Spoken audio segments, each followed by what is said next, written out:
Middle East doomed, and are we doomed with it?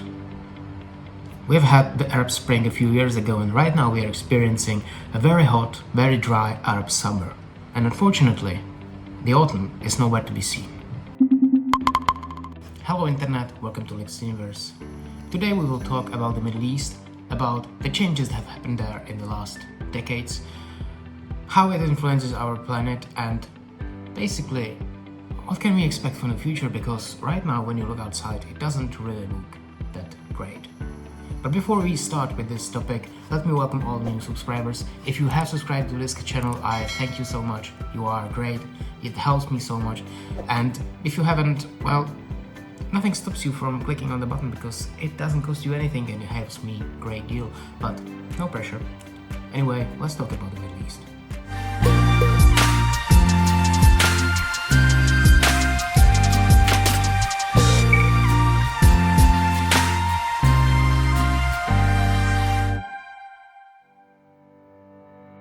Whenever you think about the Middle East, the first thing that you picture are camels, Arabs and desert, which is basically the textbook picture of this whole region, but it hasn't always been there.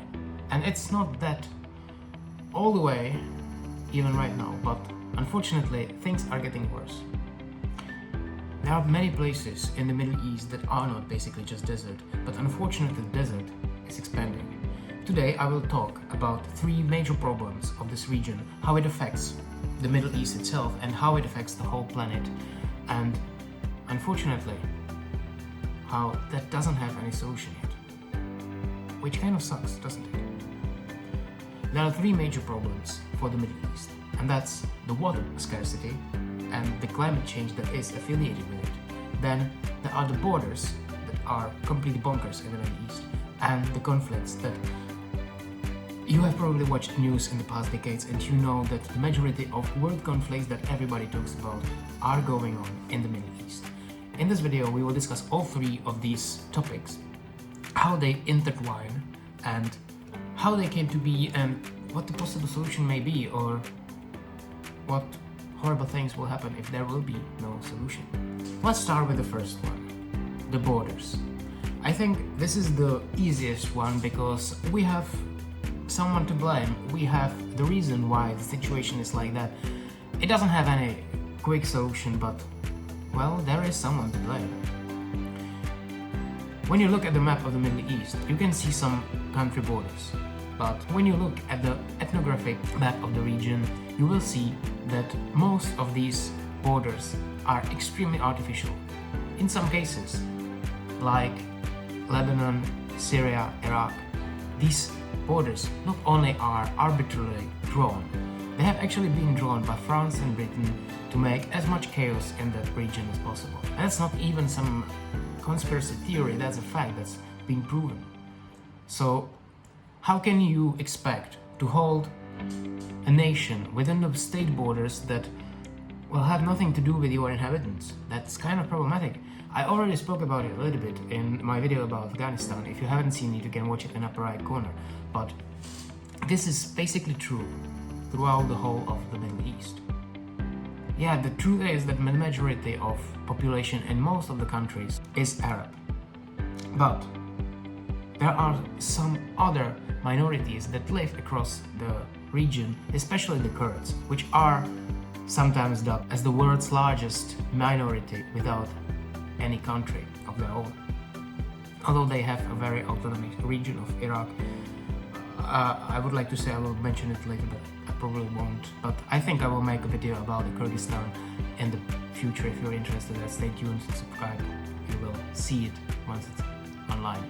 But this is the problem. When you look at the Kurds, they are located in 4 different countries in the Middle East, in Turkey, Syria, Iran and Iraq, which kind of makes it a lot more problematic, because you feel, well, not you, but they feel a lot more affiliation with their nation, with their ethnographic group, with their peoples, than with the country that they live in.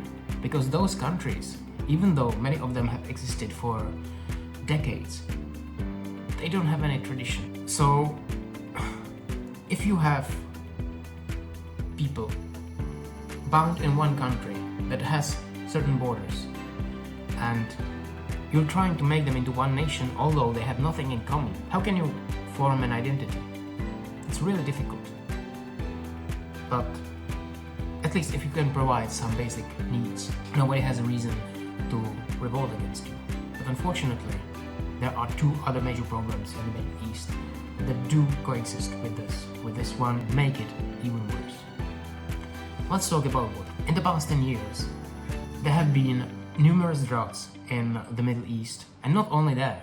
You can look in the Central Europe, in Northern America, you can see that there are droughts going on and rising in intensity and their frequency all around the world. But here in the Middle East, the problem is that the beginning point they had is a lot worse than the rest of the world has. We are talking about one of the driest places in the whole of the world. So if you make it even worse, well, where do you think you can get? Let's get at some examples, but before we do, let me give you a few overview how the Middle East works. When you look at the climate map of the Middle East, you can see that the majority, the red part of the map, is hot desert climate. This is a place where you will rarely find any water.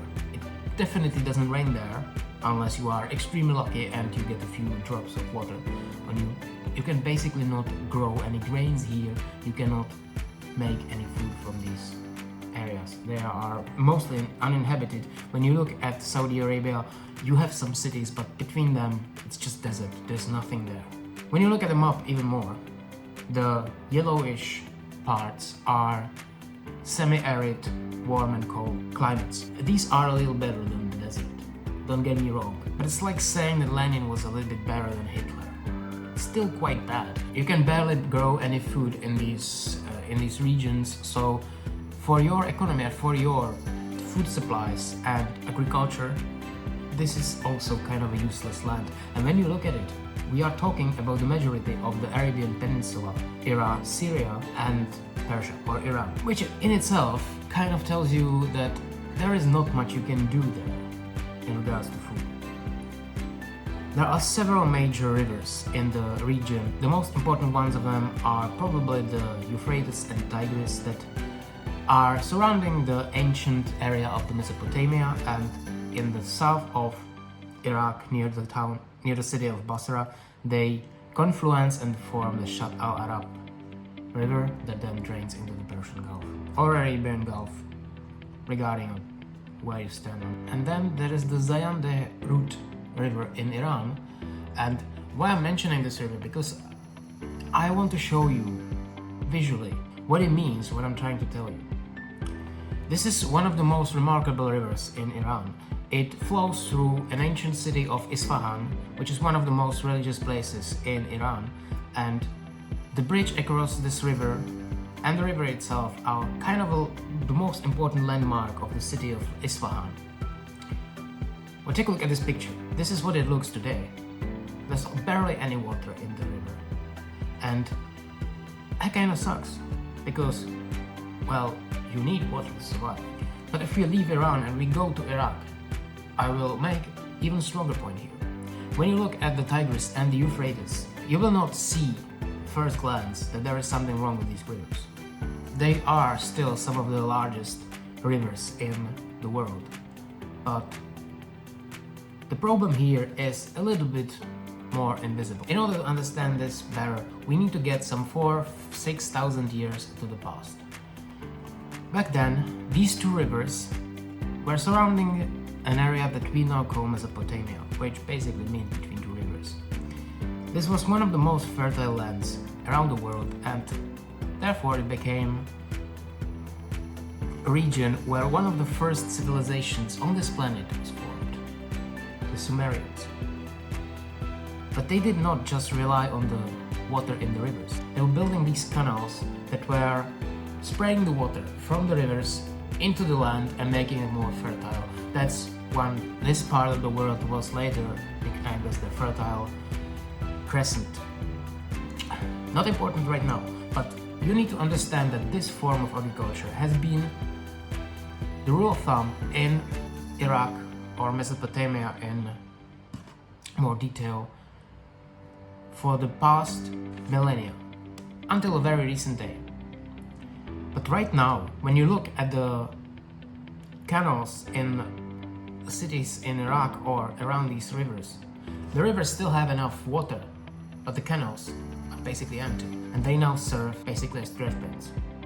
And this is really difficult place where to come from. But how it is that there is so little water in these rivers? Well, there are several reasons.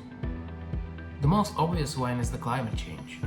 The average temperature in the past 100 years has risen 2 degrees in the Middle East. That's horrible. That, in conjunction with the fact that the precipitation in the area has dropped significantly, led to less water being in the rivers in the first place. Let me show you another map.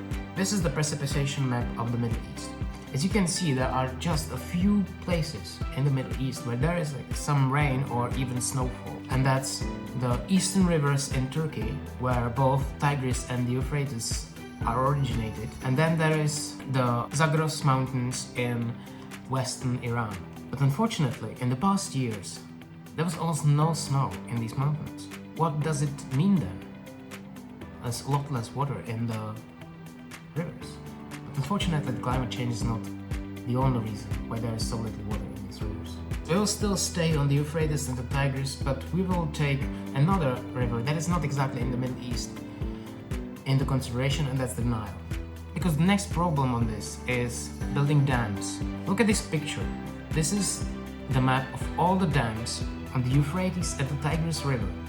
Many of them have been built by the Turkish government in East Turkey to keep some water in the country. But unfortunately, when you build a dam on a river, you are changing the flow of the water lower downstream. And it's kind of a problem, because when you hold all the water in the mountains of Turkey, and there is less water in the deserts of Iraq. And the same thing is going on the Nile River. You may have heard that Ethiopia has started building the Grand Ethiopian Renaissance Dam on the Nile River, which is a danger for Egypt, because when you look at Egypt, all they have is the Nile River. They have nothing else in their country, unfortunately. So they are really dependent on it. And when you stop the flow of the river, because you build a dam and you need to fill it out, that's a problem. But there are, fortunately, some agreements between the countries that lie on the Nile River that this shouldn't happen. Whether it will or not, that's up to the debate, but it shouldn't, legally wise. Unfortunately, these agreements are not always in place in the Middle East. Well, some countries do have an agreement with Turkey, and right now they are negotiating how it will be, how they can save some of the water that has been floating through their country, while the others kind of don't have any agreement, and they are now dependent on the will of the Turkish government whether they will allow any water into their country or not. And that's horrible. But unfortunately, that's the reality, and that's one of the reasons why right now almost 80% of Iraq is endangered by the water scarcity, and honestly, almost 60% of inhabitants of Iraq do not have access to drinking water. The problem with the lowering of the water levels on the rivers in Iraq has some other unfortunate consequences. I already mentioned the Shatt al-Arab River, which is the confluence of the Tigris and the Euphrates. The less water there is, the more inland the delta of the river is moving, and the more inland the salt water from the ocean is moving towards. And right now you'll find a lot of salted crusts around this river in southern Iraq, and that unfortunately means that you cannot really grow anything there. I mean, if you have heard anything about the Punic Wars, you know that how they destroyed Carthage, they put salt there. Once you put salt anywhere, you cannot grow anything, especially when there is only sand up under the soil. You know, and as we discussed this, another problem is there is kind of a lack of water treatment facilities in Iraq and in many other countries. Then you result in more than half of the population of your country do not have access to drinking water. And when you drink something that's not treated, you'll get sick. Another problem that's still kind of related to the water is the kind of food that is being grown and the very few parts of Iraq when you can do it. I don't know whether you've ever tasted anything from the Middle East, but one of the most popular dishes in Iraq is rice. Yeah, they live in the desert and they're growing rice, which is such a stupid idea because rice, it really requires a lot of water. So you're using up your resources that are scarce at best, growing something that you cannot afford. That's insane. Another issue that is connected to the climate change is the desertification. It doesn't really concern only the Middle East. You can see it especially in Africa, in the region that's called Sahel, which is the south portion of the Sahara Desert. It is growing ever so much. And sometimes the sand dunes even move some 60 centimeters a year, which means that in 10 years, this basically swallows your house. That is a big problem. There are several attempts to stop this. The project is called the Great Green Wall, which is basically a forestation effort between all the states that are located in the Sahel, from the Pacific to the Indian coast. And this is one of the greatest projects in history. I really vouch for them. I hope it will work out just fine. When I leave the climate change, let's talk about the third problem of the Middle East, and that's the conflicts. The thing is, while there still are some other reasons why these conflicts take place, the two problems that I've already mentioned, the borders and the water scarcity, are the main focal points why there are so many revolts in the Middle East, and also why there haven't been so many in the past. Because the situation is getting worse every day, every year, and the past decades it's been a lot worse than, let's say, in the 60s. Right now, there are several conflicts that do run at the time where I'm talking about this. We have still kind of the Syrian civil war, it's not over yet. We have a civil war in Libya. Then of course there is a civil war in Yemen. We've already mentioned in another video there was the war in Afghanistan, which kind of resulted in the victory of Taliban, but the country isn't calm yet. And Iraq, it's not a safe place either. And then of course there is the long-term conflict in Israel and Palestine. When you look at this from the outside, it looks like a giant bag of gunpowder ready to be blown off. These three problems are not individual. They do affect each other. For example, for about 10 years or 5 years prior to the Arab Spring, there have been very dry years and there wasn't that much of grown crop, and there were some, I don't want to say famine, but the poor people weren't in very good shape, and where poor people are not satisfied and they are dying of hunger or other things, they do revolt, because the only reason why we accept governments is because they protect us in a way that we cannot protect ourselves. But when they don't do that, there's no point in having them, right? There's the same reason why people have started supporting some, I would say, anti-system parties. And whether they are some Islamic parties or some kind of a post-neo-communist parties in some of the countries, these do offer them some kind of a comfort. They will not solve their problems, but their original governments didn't, so the only thing these people have is hope that some other government will do that. Well, hearing all that, you can tell yourself, so what? When we look away from the fact that we shouldn't say so what when people are dying, in our own selfish way, this affects as well. Because you may have noticed in the past years, in the past decade, when there was a very large refugee crisis in Europe, And you can see something quite similar in America. It wasn't caused by the issues of the Middle East, but these people from Central America do run away from the same reasons as the people run away from Syria, except in the Middle East it's a little bit worse because there is a literal war. But imagine you are a person living somewhere in South Iraq and you don't have any water, you just basically drink piss from the rivers. You don't have anything to eat, there are bombs falling on your head. Of course you will run away. If you are this person, yeah, of course you are an economic refugee, but come on, you had nothing to eat, you had nothing to drink. You want at least that. Does it make you a bad or dangerous person? I mean, you can die in so many ways. It doesn't have to be bombs falling on your head. Unfortunately, in most countries in the Middle East, that's the thing that happens, along with the famine. The climate change is getting worse, and unfortunately we have to prepare that these refugee waves will just continue.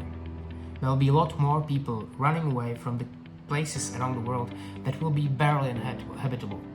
Right now, when you do not count the major commercial hubs and the oil-rich, not even only countries, but the cities in the Middle East like Dubai, Abu Dhabi, Doha or Riyadh, Jeddah. The majority of this area will be mostly inhabitable in a few decades, and these people will want to run away somewhere. Not to mention there will be a lot more other people that will run away from the flooded islands in the Indian and Pacific Ocean, but that's the whole behemoth that I don't want to get into right now. But the climate change refugees will be a reality of our lives. It's not something that will come in 100 years. It will be something that we'll probably live through, and we should prepare for it. And I think the best way would be to just try to stop it in the places where it currently is causing the biggest problems. I'm not an environmentalist, I'm not an ecologist, I will not tell you what to do, how to protect this planet, but Jesus Christ. There is a forest fire in the Czech Republic. It's never happened before. It's something that we know from Australia or California. Now it's in Central Europe. If you do need any more evidence that there is something wrong with this planet, well, then I feel bad for you. I don't want to end this on a very negative note. Right now, it kind of looks good, but I still believe we have a chance to change this. Just need to be willing. And I can see that many people that I wouldn't consider ecologically friendly a few years ago are now starting to turn. It's very small steps. It might not be enough, but at least that is kind of positive, and I really hope, I have faith in humanity, and I think we will prevail and that we will solve this. Because, well, we don't have any other option actually. This video was quite different from what I originally intended. Sorry I got so passionate, but this really sucks for me personally. And I was thinking that I do have some influence maybe, and I could spread a word or that give my little bit share of saving the future. Sounds really pathetic, but you know what I mean. Anyway, if you find this video interesting, if you enjoyed it, please give me a like, subscribe to my channel, check out my other social media, check the previous videos, not only from this series about geography, but other travel related videos on my channel, and I will see you next time. Have a wonderful day.